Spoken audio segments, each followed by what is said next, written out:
Assalamu alaikum, myself Usman Mirza, and welcome back to another video lecture on topic Cp minus Cv is equals to R. What does Cp means? Molar specific heat at constant pressure. Cv means molar specific heat at constant volume, where R is general gas constant. तो हम ये derivation proof करने वाले हैं. हमने last previous lectures के अंदर molar specific heat at constant pressure को भी डिस्कस किया है और molar specific heat at constant volume को भी डिस्कस कर लिया. ठीक, इससे रिलेटेड अब डेरिवेशन करने जा रहे हैं. Molar specific heat at constant pressure का मतलब क्या है? आइसोबैरिक प्रोसेस है. और molar specific heat at constant volume का मतलब ये है आइसोचोरिक प्रोसेस. इस तरह से एग्जाम क्वेश्चन भी आता है पेपर में. Using the first law of thermodynamics show that the sum of molar specific heat of gas at constant volume and the molar specific heat and the molar gas constant is equals to molar specific heat of a gas at constant pressure.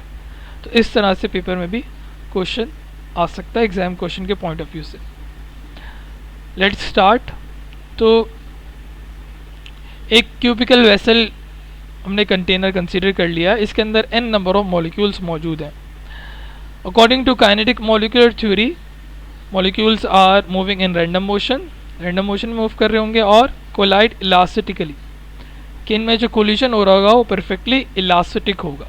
ठीक, इसका मतलब क्या है कि heat losses नहीं है, power dissipation नहीं होगी, टोटल एनर्जी सिस्टम क्या होगी? कंजर्व्ड रहेगी.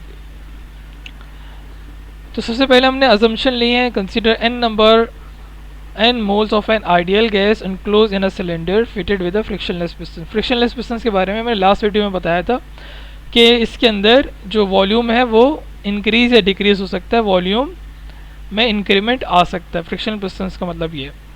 The cylinder is place on a heat reservoir. ठीक है. अच्छा, अभी जो हीट रिजर्वायर वो कैसे लिया है? हमने हॉट रिजर्वायर कंसीडर किया क्योंकि हमें ग्राफ से शो हो रहा है कि हमारे पास दोनों जगह पे एक्सपेंशन हो रही है. ठीक है. From kinetic molecular theory of a gas, molecules always remain in the random motion and collide elastically with the wall of the container. ये बात पहले कर ली है. तो आप ग्राफ को समझते हैं. देखें, ये जो आपको अलॉन्ग एक्स एक्सिस बना हुआ है, ये कौन सा ग्राफ होगा? आइसोबैरिक, मतलब एट कॉन्स्टेंट प्रेशर का ग्राफ होगा. ठीक है, मतलब सी पी का ग्राफ है ये.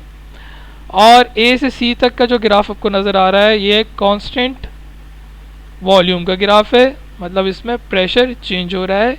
ये आइसोचोरिक प्रोसेस है. तो चाहे आप यहाँ पर लिख लें कौन सा प्रोसेस है, यहाँ पर भी आप लिख सकते हैं. ए से जब बी की तरफ मूव कर रहा होगा सिस्टम, मतलब उसमें कौन सा प्रोसेस, जैसे हमने डिस्कस किया, आइसोबैरिक प्रोसेस होगा. तो इसमें क्या चीज़ चेंज होनी चाहिए?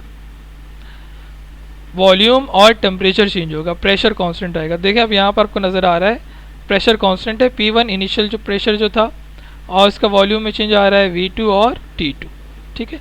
ऑन द अदर हैंड अगर ए से सी की बात करें तो ये कौन सा प्रोसेस है? हमने डिस्कस किया आइसोचोरिक प्रोसेस में वॉल्यूम कांस्टेंट होगा. तो यहाँ पर देखें इसका वॉल्यूम V1 है और यहाँ पर भी आपको V1 नज़र आ रहा है. प्रेशर चेंज हो रहा है और टेम्परेचर चेंज हो रहा है. सबसे पहले हम बात करते हैं ए टू बी की बात की. तो जैसे हमने डिस्कस किया वो कौन सा प्रोसेस है? आइसोबैरिक प्रोसेस, क्योंकि ग्राफ जो बना हुआ है अलॉन्ग एक्स एक्सिस है.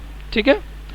अब आइसोबैरिक प्रोसेस में क्या होता था? आइसोबैरिक प्रोसेस में होता है अगर हमारे पास प्रेशर कांस्टेंट है तो इसके वॉल्यूम में चेंज होगा, वॉल्यूम में चेंज होगा तो उसमें वर्डन होगा सिस्टम में. ठीक है. तो सिस्टम जितना भी हम सिस्टम को हीट एनर्जी प्रोवाइड कर रहे हैं तो उसके वॉल्यूम में चेंज आएगा और वो क्या करेगा? वर्डन करेगा according to formula P delta W equals to P delta V. ये हम फॉर्मूला लास्ट लेक्चर्स के अंदर देख कर आ चुके हैं. उससे क्या होगा? इंटरनल एनर्जी सिस्टम में भी चेंज आ जाएगा. Using first law of thermodynamics, delta Q equals to delta U plus delta W. अब डेल्टा Q P क्यों आ रहा है? क्योंकि हम कांस्टेंट प्रेशर की बात कर रहे हैं. और डेल्टा Q P ये कहाँ से है? Molar specific heat at constant pressure का फॉर्मूला था NCP डेल्टा T. N का मतलब क्या है? Molar, moles. Cp क्या है? Molar specific heat at constant pressure. Delta T is change in temperature. तो इसको हमने यहाँ पे सब्स्टिट्यूट कर दिया डेल्टा QP की value, delta U as it is. और डेल्टा W का फॉर्मूला हम ड्राइव कर चुके हैं P डेल्टा V. तो यहाँ पे हमने सब्स्टिट्यूट कर दिया इसे। फिर हमने क्या किया है, अप्लाइंग जनरल गैस कांस्टेंट। तो इनिशियल के लिए क्या होगा इसमें देखें, क्योंकि हमारा जो प्रोसेस है वो आइसोबैरिक प्रोसेस है, इसमें प्रेशर कांस्टेंट है, तो देखें प्रेशर चेंज नहीं हो रहा, इसके वॉल्यूम में चेंज आपको नज़र आ रहा है V1 और V2। इस तरह टेम्परेचर भी आपको चेंज नज़र आ रहा है। ठीक, जब दोनों इक्वेशंस को आप सब्ट्रैक्ट करेंगे तो आपके पास ये फॉर्म बन जाएगी।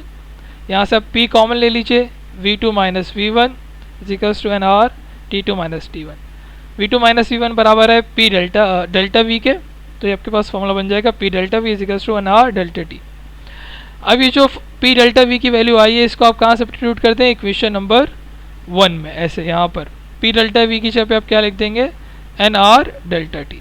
ठीक, तो आपके पास ये फॉर्म बन जाएगी।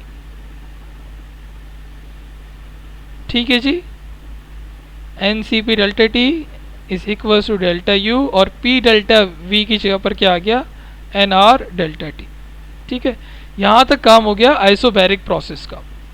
अब मतलब A से B के पाथ की बात कर रहा हूँ। ठीक है, अब हम बात करेंगे A to C। इसमें क्या है, आइसोबैरिक प्रोसेस, इसमें वॉल्यूम कांस्टेंट रहेगा। अगर वॉल्यूम कांस्टेंट है तो सिस्टम में वर्डन नहीं होगा। ठीक है, ये बात हम कर चुके। सिस्टम में वर्डन नहीं हुआ तो फिर जितने हम सिस्टम को हीट एनर्जी प्रोवाइड करें सब किस में कन्वर्ट हो जाएगी, इंटरनल एनर्जी सिस्टम में कन्वर्ट हो जाएगी। ये बात मैंने यहाँ पे लिख दी है। तो आपके पास अब ये इस तरह से फॉर्म आ जाएगी, डेल्टा QV, ये दोबारा से वही आ रहा है, molar specific heat at constant volume का फॉर्मूला NCV डेल्टा T। अब जो डेल्टा U की वैल्यू है इक्वेशन नंबर 6, इसको आप इक्वेशन नंबर 5 में सब्स्टिट्यूट करते हैं, यहाँ पर डेल्टा U की जगह पर। ठीक है, इस डेल्टा U की जगह पर आप क्या पुट कर देंगे, ये वाली वैल्यू NCV डेल्टा T। जैसे ही आप सब्स्टिट्यूट करवाएंगे तो आपके पास ये फॉर्म बन जाएगी। ठीक है, और ये फॉर्म बनने के बाद आपने यहाँ से कॉमन ले लेना है, N डेल्टा T कॉमन आ गया, तो आपके पास फॉर्म बन जाएगी CV plus R equals to CP। Cancel कर दें, N से N कैंसिल हो गया, डेल्टा T से डेल्टा T कैंसिल कर दें, तो CP equals to CV plus R, और अगर CV को इधर ले आए तो CP minus CV equals to R। ये डेरिवेशन हो गई कंप्लीट। होप्स हो कि आपको समझ में आ गई होगी। Thanks for watching the video.